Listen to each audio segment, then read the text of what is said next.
আসসালামু আলাইকুম ওয়া রাহমাতুল্লাহি ওয়া বারাকাতুহু। মোহাম্মদ নাজমুল হাসান বলছি, অকুপেশনাল থেরাপিস্ট। অকুপেশনাল থেরাপিস্ট টিপসে আজ কথা বলবো প্রোপ্রিওসেপটিভ সেন্সরি স্টিমুলেটরি প্লে নিয়ে কথা বলবো। যে এমন ধরনের প্লে যেই প্লেটা করলে আপনার শিশু যথেষ্ট পরিমাণে তার শরীরে প্রোপ্রিওসেপটিভ স্টিমুলেশন পাবে। আমরা জানি প্রোপ্রিওসেপশনটা খুব ইম্পর্টেন্ট একটা সেন্সরি সিস্টেম, যেটাকে আমরা ষষ্ঠ সেন্সরি সিস্টেম নামেও ডেকে থাকি অনেক সময়। কোন সেন্সটা? যেটা আমার জয়েন্ট, মাসেল, লিগামেন্ট এই সেন্সগুলা নিয়ে এই সেন্সগুলা নিয়ে গঠিত। হ্যাঁ, আমাদের যে প্রোপ্রিওসেপটিভ যে রিসেপ্টর গুলা থাকে আমাদের মাসেল গুলা, এই যে যেটা ফ্লেকশন, এক্সটেনশন, এই যে মুভমেন্ট করা, এই যে কাজগুলা, হ্যাঁ। তো এইটার অভাবে বেশিরভাগ সময় দেখা গেছে যে আমাদের বাচ্চাগুলোর মধ্যে অস্থিরতা, চঞ্চলতা, হাইপার অ্যাক্টিভিটি, এই যে সারাক্ষণ দৌড়াদৌড়ি, লাফালাফি, ঝাপাঝাপি, এই ধরনের প্রবণতাগুলো একটা জায়গার মধ্যে মানে বাড়ি খাওয়া, ব্যথা পাওয়া, এই কাজগুলা বা পরিবেশ সম্পর্কে সম্পূর্ণ অসচেতন থাকা, এই জিনিসগুলা মূলত সমস্যা হয়ে থাকে। তো আজ আমি সিম্পল একটা খেলা দেখাবো আমার এক কলিগের মাধ্যমে। আপনাদের দেখাবো যে আপনার বাসায় আহ আমার কলিগকে আমন্ত্রণ জানাচ্ছি। আসসালামু আলাইকুম ওয়া রাহমাতুল্লাহ। ভালো আছেন? হ্যাঁ, আমাদের কলিগ আপনাদের দেখাবে আমাদের শিশুদের জন্য কিভাবে এই কাজটা করতে পারি। দেখেন, এখানে আমি একটা স্টার্টিং পয়েন্ট বানিয়েছি। স্টার্টিং পয়েন্ট, আপনার বাসায় ২ টা চেয়ার আছে। একটা চেয়ার ওইখানে দিলেন, একটা চেয়ার এখানে দিলেন। এই চেয়ারটা, এটাকে বললাম আমরা স্টার্টিং পয়েন্ট। আর এই যে জায়গাটা, এটাকে বললাম আমরা ফিনিশিং পয়েন্ট। এখন এই স্টার্টিং পয়েন্ট থেকে আমি আমার কলিগকে বলব যে একটা জিনিস নিয়ে ওইখানে রাখার জন্য। তার আগে দেখেন, আপনার বাসায় মনে করেন যে রিং গুলা যদি থাকে তাহলে ভালো। যদি রিং না থাকে, আপনি ব্লকস বা বল, আপনার টার্গেট কি? আপনার পারপাস কি? আপনার বাচ্চার লেভেল অনুযায়ী, হ্যাঁ, আমরা ৩ টা লেভেলে নরমালি কথা বলে থাকি। বেসিক, ইন্টারমিডিয়েট আর অ্যাডভান্স লেভেলের বাচ্চা। তো সাপোজ এটা হলো ইন্টারমিডিয়েট লেভেলের বাচ্চাগুলোর সাথে খুব ভালোভাবে খেলতে পারবেন। বেসিক লেভেলের বাচ্চাদের সাথেও আপনি চাইলে এটা খেলতে পারবেন। তাহলে আমি ৪ টা বা ৫ টা থেরাপি এক্সারসাইজ দেখাবো। শুধু আপনার বাসায় কিছু নাই। স্পেস আছে, ২ টা টেবিল আছে, আর কিছু খেলনা আছে, আপনি এবার খেলবেন। ক্লিয়ার? ওকে। তাহলে আমি আমার কলিগকে বলব এখান থেকে একটা স্টার্টিং পয়েন্টে এসে দাঁড়ান। এখান থেকে একটা রিং নেন। এখন আপনি ফ্রন্ট জাম্প করবেন। Front jump. 1, 2, 3, 4, 5, 6, 7 স্টপ। হ্যাঁ, ওকে। হ্যাঁ, আবার চলে যান স্টার্টিং পয়েন্টে। 1, 2, 3, 4, 5, 6, 7 স্টপ।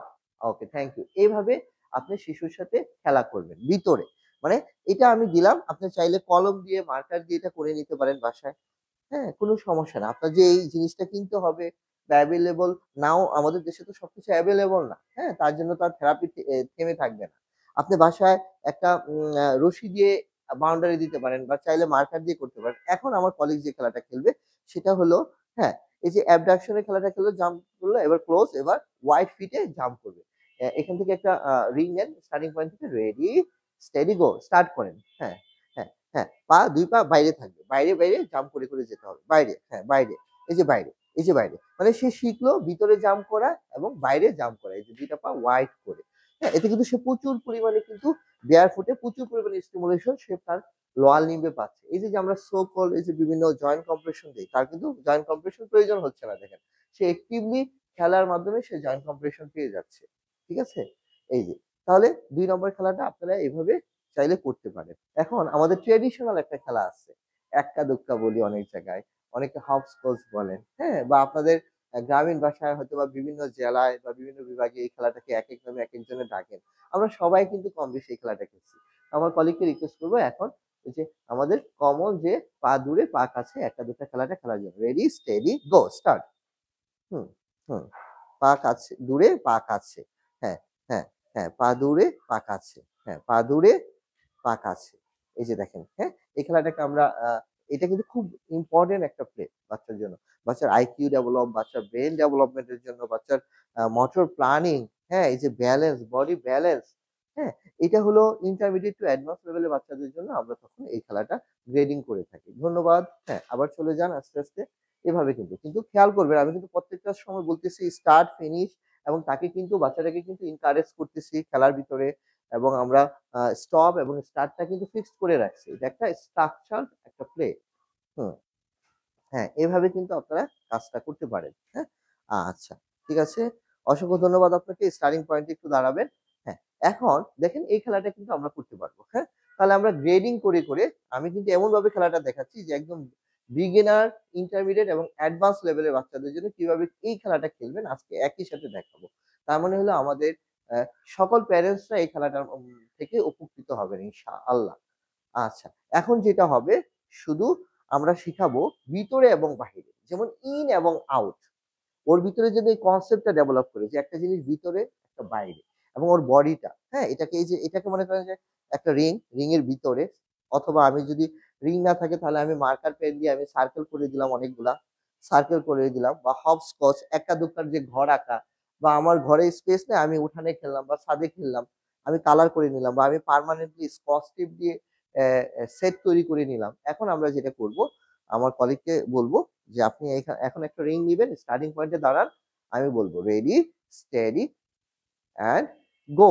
ভিতরে, ভিতরে, বাহিরে, বাহিরে, হ্যাঁ, ভিতরে, বাহিরে, ভিতরে, বাহিরে। হ্যাঁ, now stop, stop.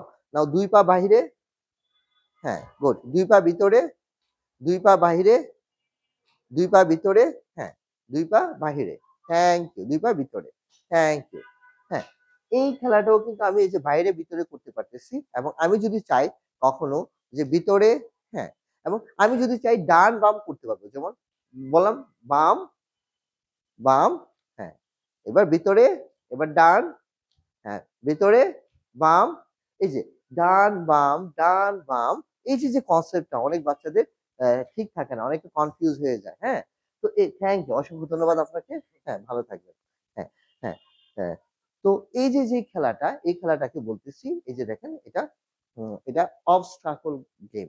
obstacle course game. এগুলাকে obstacle কোর্স গেম বলে। এগুলা গ্রস মোটর এক্টিভিটিস এবং এগুলা প্রচুর পরিমাণে প্রোপ্রিওসেপ্টিভ স্টিমুলেশন টা আমাদের দিয়ে থাকে। হ্যাঁ? এবং প্রোপ্রিওসেপ্টিভ স্টিমুলেশন টা একটা কমন জিনিস হলো আমরা যারা ফিজিক্যাল এক্টিভিটিস করি দেখবেন যে কাজ শেষে আমরা টায়ার্ড হয়ে যাই। কারণ প্রোপ্রিওসেপ্টিভ স্টিমুলেশন টা নিয়মই হলো সে যখন পর্যাপ্ত পরিমাণে হবে তখন সে টায়ার্ড হয়ে যাবে, কুল হয়ে যাবে, কাম হয়ে যাবে। কিন্তু বাচ্চাদের এনার্জি লেভেল যেহেতু অনেক বেশি, ওদের এনার্জি লেভেলটাকে বার্ন আউট করতে হবে। সেক্ষেত্রে কিন্তু আপনাকে তখন দেখা গেছে যে এই প্রোপ্রিওসেপ্টিভ স্টিমুলেশন টা আপনাকে বিভিন্নভাবে এই খেলাটা তৈরি করতে হবে। তো আশা করি সবাই বুঝতে পারছেন।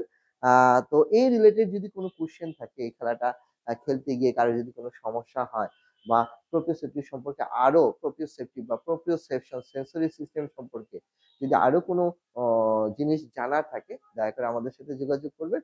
সবাই ভালো থাকবেন, সুস্থ থাকবেন। আসসালামু আলাইকুম ওয়া রাহমাতুল্লাহি ওয়া বারাকাতুহু।